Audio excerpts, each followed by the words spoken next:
Item ಯಾವುದೇ ಇರಲಿ try ಮಾಡಿ ಆಚಿ ಚಿಕನ್ ಮಸಾಲಾ. ಆಚಿ ಚಿಕನ್ ಮಸಾಲಾ.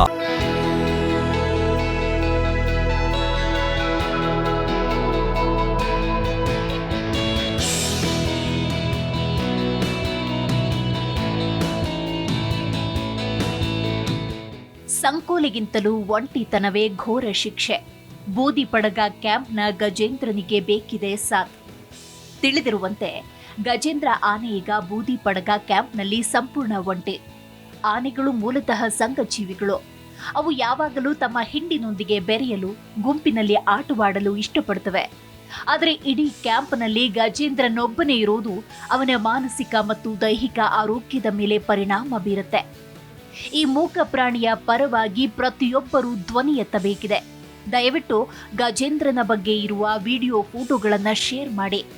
ಈ ಅಭಿಯಾನ ಸರ್ಕಾರದ ಕಿವಿಗೆ ತಲುಪಲಿ. ಗಜೇಂದ್ರನಿಗೆ ತನ್ನವರ ಒಡನಾಟ ಸಿಗಲಿ.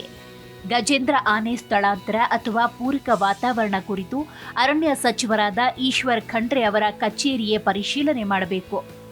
ಗಜೇಂದ್ರ ಆನೆ ಮೊದಲು ಕೆಗುಡಿ ಪ್ರದೇಶದಲ್ಲಿ ಸುರಕ್ಷಿತವಾಗಿ ಮತ್ತು ಸಮರ್ಪಕ ಆಹಾರ ಇರುವ ಪರಿಸರದಲ್ಲಿ ಬದುಕ್ತಾ ಇತ್ತು. ಅದನ್ನ ಬೂದಿ ಪಡಗ ಕಡೆಗೆ ಸ್ಥಳಾಂತರಿಸಿರುವುದರಿಂದ ಅದರ ಬದುಕಿನ ಬಗ್ಗೆ ಆತಂಕವಿದೆ. ಅದನ್ನ ಮತ್ತೆ ಕೆಗುಡಿ ಪ್ರದೇಶಕ್ಕೆ ಬರಲು ಅವಕಾಶ ಕಲ್ಪಿಸುವಂತೆ ಅರಣ್ಯ ಇಲಾಖೆಗೆ ವಿನಮ್ರ ಮನವಿ. ಹೀಗೆ ಸಾಮಾಜಿಕ ಜಾಲತಾಣದಲ್ಲಿ ಗಜೇಂದ್ರ ಉಳಿಸಿ ಅಭಿಯಾನ ಆರಂಭವಾಗಿದೆ. ಗಜೇಂದ್ರನಿಗೆ ನ್ಯಾಯ ಸಿಗೋವರೆಗೂ ಈ ಹೋರಾಟ ಎನ್ನುತ್ತಿದ್ದಾರೆ ಗಜೇಂದ್ರನ ಅಭಿಮಾನಿಗಳು, ವನ್ಯಜೀವಿ ಪ್ರೇಮಿಗಳು. ಯಾರಿ ಗಜೇಂದ್ರ? ಗಜೇಂದ್ರ ಕರ್ನಾಟಕ ಅರಣ್ಯ ಇಲಾಖೆ ಮತ್ತು ಮೈಸೂರು ದಸರಾದ ಅದ್ದೂರಿ ಆಚರಣೆಗಳಿಗೆ ಸಂಬಂಧಿಸಿದ ಅತ್ಯಂತ ಗೌರವಾನ್ವಿತ ಮತ್ತು ಪ್ರಸಿದ್ಧ ಆನೆಗಳಲ್ಲಿ ಒಂದು. ಕರ್ನಾಟಕದಲ್ಲಿ ಅರಣ್ಯ ಕಾರ್ಯಾಚರಣೆಗಳು ಮತ್ತು ಸಾಂಸ್ಕೃತಿಕ ಸಂಪ್ರದಾಯಗಳಿಗೆ ಗಜೇಂದ್ರನ ದಶಕಗಳ ಸೇವೆ, ಸಮರ್ಪಣೆ ಮತ್ತು ಕೊಡುಗೆಯನ್ನ ಪ್ರತಿಬಿಂಬಿಸುತ್ತೆ. ಇನ್ನು ಗಜೇಂದ್ರನ ಹಿನ್ನೆಲೆಯನ್ನ ನೋಡೋದಾದ್ರೆ, ಗಜೇಂದ್ರನ ಕತೆ 1987ರಲ್ಲಿ ದೊಡ್ಡ ಬೆಟ್ಟ ಪ್ರದೇಶದಲ್ಲಿ ಪ್ರಾರಂಭವಾಗುತ್ತೆ. ಅಲ್ಲಿ ಅರಣ್ಯ ಇಲಾಖೆ ಕಾಡು ಆನೆಗಳನ್ನ ಸೆರೆ ಹಿಡಿಯುವ ಕಾರ್ಯಾಚರಣೆಯನ್ನ ನಡೆಸಿತ್ತು. ಪ್ರಸಿದ್ಧ ಅರಣ್ಯ ಅಧಿಕಾರಿ ಡಾಕ್ಟರ್ ಕೆ ಚಿಟ್ಟಿಯಪ್ಪ ನೇತೃತ್ವದಲ್ಲಿ ಗಜೇಂದ್ರನನ್ನ ಯಶಸ್ವಿಯಾಗಿ ಡಾರ್ಟ್ ಮಾಡಿ ಸೆರೆ ಹಿಡಿಯಲಾಗಿತ್ತು. ಈ ಕಾರ್ಯಾಚರಣೆಯ ಸಮಯದಲ್ಲಿ ಪ್ರಸ್ತುತ ದುಬಾರೆ ಆನೆ ಶಿಬಿರದಲ್ಲಿರುವ ಆನೆ ಹರ್ಷ ಕೂಡ ಭಾಗಿಯಾಗಿತ್ತು ಮತ್ತು ಗಜೇಂದ್ರ ಕುಸಿದ ನಂತರ ಅದನ್ನ ಪುನರುಜ್ಜೀವನಗೊಳಿಸಲು ಸಹಾಯ ಮಾಡಲು ಪ್ರಯತ್ನಿಸಿದೆ ಅನ್ನುವ ಮಾಹಿತಿ ಇದೆ. ಸೆರೆ ಹಿಡಿಯುವಿಕೆಯ ನಂತರ ಗಜೇಂದ್ರ, ಬಲರಾಮ, ವಿಕ್ರಮ, ಹರ್ಷ ಆನೆಗಳೊಂದಿಗೆ ದೊಡ್ಡ ಬೆಟ್ಟ ಪ್ರದೇಶದಲ್ಲಿ ತರಬೇತಿ ಮತ್ತು ಪಳಗಿಸಲಾಯಿತು. ಹಿಂದೂ ಪುರಾಣದ ಆನೆ ಪಾತ್ರದಿಂದ ಸ್ಫೂರ್ತಿ ಪಡೆದ ಡಾಕ್ಟರ್ ಚಿಟ್ಟಿಯಪ್ಪ ಅವರೇ ಗಜೇಂದ್ರ ಅನ್ನೋ ಹೆಸರನ್ನ ಈ ಆನೆಗೆ ನೀಡುತ್ತಾರೆ. ಗಜೇಂದ್ರ ತನ್ನ ಮೊದಲ ಮಾವುತ ಗಿನಿಯನಿಂದ ಅತ್ಯುತ್ತಮ ತರಬೇತಿಯನ್ನ ಪಡೆದುಕೊಳ್ತಾನೆ. ಸರಿಯಾದ ತರಬೇತಿಯೊಂದಿಗೆ ನಂತರ ಅವನು ಶ್ರೀರಾಮ, ಲಂಬೋದರ, ಅರ್ಜುನ ಮತ್ತು ಅಭಿಮನ್ಯು ಮುಂತಾದ ಪ್ರಸಿದ್ಧ ಆನೆಗಳ ಜೊತೆಗೆ ವಿವಿಧ ಅರಣ್ಯ ಕಾರ್ಯಾಚರಣೆಗಳಲ್ಲಿ ಕೆಲಸ ಮಾಡಿದ್ದಾನೆ. ಹೌದು, ಅರಣ್ಯ ಕಾರ್ಯಾಚರಣೆಗಳಲ್ಲಿ ಗಜೇಂದ್ರನ ಪಾತ್ರ ನೆನಪಿಸಿಕೊಳ್ಳೋದಾದ್ರೆ, ತನ್ನ ವೃತ್ತಿ ಜೀವನದುದ್ದಕ್ಕೂ ಗಜೇಂದ್ರ ಹಲವಾರು ಪ್ರಮುಖ ಅರಣ್ಯ ಇಲಾಖೆಯ ಚಟುವಟಿಕೆಗಳಲ್ಲಿ ಭಾಗವಹಿಸಿದ್ದಾನೆ. ಇವುಗಳಲ್ಲಿ ಆನೆ ಸೆರೆ ಹಿಡಿಯುವ ಕಾರ್ಯಾಚರಣೆಗಳು ಮತ್ತು ಅರಣ್ಯ ಇಲಾಖೆ ನಡೆಸಿದ ಹುಲಿ ಸಂಬಂಧಿತ ಕಾರ್ಯಾಚರಣೆಗಳಲ್ಲಿ ಸಹಾಯ ಸೇರಿದೆ. ಗಜೇಂದ್ರನ ಶಕ್ತಿ, ಶಿಸ್ತು, ತರಬೇತಿ ಗಜೇಂದ್ರನನ್ನ ಇಲಾಖೆ ಬಳಸುವ ವಿಶ್ವಾಸಾರ್ಹ ಆನೆಗಳಲ್ಲಿ ಒಂದನ್ನಾಗಿ ಮಾಡಿತ್ತು. ಇನ್ನು ಮೈಸೂರು ದಸರಾದಲ್ಲಿ ಭಾಗವಹಿಸುವಿಕೆ. ಗಜೇಂದ್ರ ಭವ್ಯ ಮೈಸೂರು ದಸರಾ ಆಚರಣೆಗಳಲ್ಲಿ ಮಹತ್ವದ ಪಾತ್ರ ವಹಿಸಿದ್ದಾನೆ. ದಸರಾ ಮೆರವಣಿಗೆಯಲ್ಲಿ 19 ಬಾರಿ ಭಾಗವಹಿಸಿದ್ದಾನೆ ಅಂತ ತಿಳಿದು ಬಂದಿದೆ. ಸುಮಾರು 10 ಬಾರಿ ಪಟ್ಟದ ಆನೆಯಾಗಿ ಸೇವೆ ಸಲ್ಲಿಸಿದ್ದಾನೆ ಗಜೇಂದ್ರ.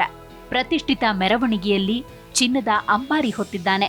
ಗಜೇಂದ್ರ ಮೈಸೂರು ರಾಜ ಮನೆತನದ ನೆಚ್ಚಿನ ಆನೆ. ವಿಶೇಷವಾಗಿ ಶ್ರೀಕಂಠ ನರಸಿಂಹರಾಜ ಒಡೆಯರ್ ಗಜೇಂದ್ರನನ್ನ ವೈಯಕ್ತಿಕವಾಗಿ ನೋಡಿಕೊಂಡಿದ್ದಾರೆ.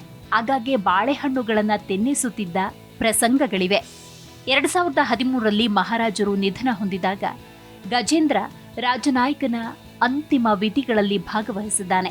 ಇನ್ನು ಆನೆ ಶಿಬಿರಗಳಲ್ಲಿ ಜೀವನ ನೋಡೋದಾದ್ರೆ, ಈ ಹಿಂದೆ ಗಜೇಂದ್ರ ಕೆಗುಡಿ ಆನೆ ಶಿಬಿರದಲ್ಲಿ ದುರ್ಗಾ, ಖ್ಯಾತ, ಶ್ರೀರಾಮನಂತಹ ಹಲವಾರು ಇತರ ಆನೆಗಳೊಂದಿಗೆ ವಾಸಿಸಿದ್ದಾನೆ. ಆನೆಗಳು ಹಲವು ವರ್ಷಗಳ ಕಾಲ ಶಾಂತಿಯುತವಾಗಿ ಒಟ್ಟಿಗೆ ವಾಸಿಸುತ್ತಿದ್ವು. ಆದಾಗ್ಯೂ ಕಾಲಾನಂತರದಲ್ಲಿ ಪರಿಸ್ಥಿತಿಗಳು ಬದಲಾದವು. ಖ್ಯಾತನು ಮಾವುತನನ್ನ ಕೊಂದ ದುರಂತ ಘಟನೆಯ ನಂತರ ಮತ್ತಿಗೂಡುಗೆ ವರ್ಗಾಯಿಸಲಾಯಿತು. ನಂತರ ದುರ್ಗಾ ಶ್ರೀರಾಮ ನಿಧನ ಹೊಂದಿದ್ರು. ಗಜೇಂದ್ರನನ್ನ ಒಬ್ಬಂಟಿಯಾಗಿ ಬಿಟ್ಟುಬಿಟ್ರು. ನಂತರ ಗಜೇಂದ್ರನನ್ನ ಕೊಡಗು ವಿಭಾಗದ ಶಿಬಿರಗಳಿಗೆ ಸ್ಥಳಾಂತರ ಮಾಡಲಾಯಿತು. ಶಿಬಿರದಲ್ಲಿ ಆನೆಗಳಾದ ಅರ್ಜುನ, ಅಭಿಮನ್ಯು ಜೊತೆ ಗಜೇಂದ್ರ ಇರಬೇಕಾಯಿತು. ನಂತರ ಮುರ್ಕಲ್ ಶಿಬಿರಕ್ಕೆ ಸ್ಥಳಾಂತರ ಮಾಡಲಾಯಿತು. ಸದ್ಯ ಏನಾಗಿದೆ ನೋಡೋದಾದ್ರೆ, ಪ್ರಸ್ತುತ ಗಜೇಂದ್ರ ಬೂದಿಪಡಗ ಆನೆ ಶಿಬಿರದಲ್ಲಿ ವಾಸಿಸುತ್ತಿದ್ದಾನೆ. ಹಲವಾರು ಅವಲೋಕನಗಳ ಪ್ರಕಾರ ಶಿಬಿರ ಅಸಮರ್ಪಕ ನೀರು ಸರಬರಾಜು, ಆನೆಗಳು, ಮಾವುತರಿಗೆ ಸೀಮಿತ ಸೌಲಭ್ಯದಂತಹ ಸವಾಲುಗಳನ್ನು ಎದುರಿಸ್ತಾ ಇದೆ. ಬಿಆರ್ಟಿ ವ್ಯಾಪ್ತಿಯಲ್ಲಿ ಪ್ರವಾಸೋದ್ಯಮವನ್ನು ಉತ್ತೇಜಿಸುವುದಕ್ಕೆ ಆನೆಗಳನ್ನು ಬೂದಿಪಡಗ ಶಿಬಿರಕ್ಕೆ ಸ್ಥಳಾಂತರಿಸಲಾಗಿದೆ ಎಂದು ಅರಣ್ಯ ಅಧಿಕಾರಿಗಳು ತಿಳಿಸಿದ್ದಾರೆ. ಆದಾಗ್ಯೂ ಈ ನಿರ್ಧಾರ ಆನೆಗಳ ಕಲ್ಯಾಣಕ್ಕೆ ವೈಜ್ಞಾನಿಕವಾಗಿ ಸೂಕ್ತವಲ್ಲ.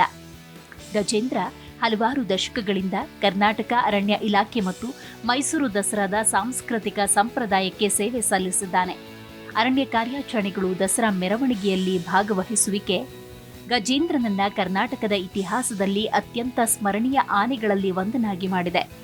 ಅವನ ದೀರ್ಘ ಸೇವೆ ಮತ್ತು ವೃದ್ಧಾಪ್ಯವನ್ನು ಪರಿಗಣಿಸಿ ಸರಿಯಾದ ಆರೈಕೆ, ಸೂಕ್ತವಾದ ಆವಾಸ ಸ್ಥಾನ ಮತ್ತು ಕಲ್ಯಾಣ ಕ್ರಮಗಳು ಈ ಪೌರಾಣಿಕ ಆನೆ ತನ್ನ ಉಳಿದ ವರ್ಷಗಳನ್ನ ಆರಾಮ ಮತ್ತು ಘನತೆಯಿಂದ ಬದುಕುವಂತೆ ನೋಡಿಕೊಳ್ಳಲು ಅತಿ ಮುಖ್ಯ. ಹಾಗಾಗಿ ಸರ್ಕಾರ ಈ ಬಗ್ಗೆ ವಿಶೇಷವಾಗಿ ಗಮನ ಹರಿಸಬೇಕಿದೆ.